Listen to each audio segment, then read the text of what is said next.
80. Dandy? Yeah, let's go.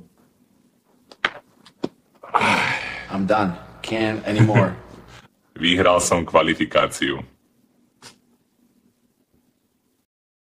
Vám domácu slivovicu.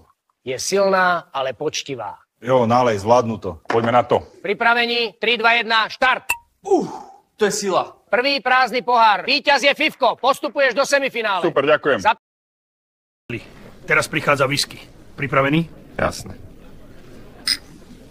Na môj signál. 3, 2, 1, štart! 10, 9, 11, 10, 12, 12 a stop! 13, 12 pre ľavú stranu. Víťaz a postupujúci do finále Fifko.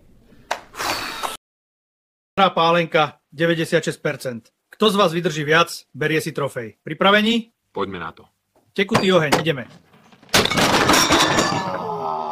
Wow, kámo. Ten stôl si to odniesol, nie ja. Stal strieborným medailistom na svetovom šampionáte v pití alkoholu. Aj keď si domov odnáša len druhé miesto, o ňom sa hovorilo najviac. Počas finálového kola totiž zlomil stôl, na ktorom dopíjal posledný pohár. Takto to vyzeralo tesne po finále. Úder rukou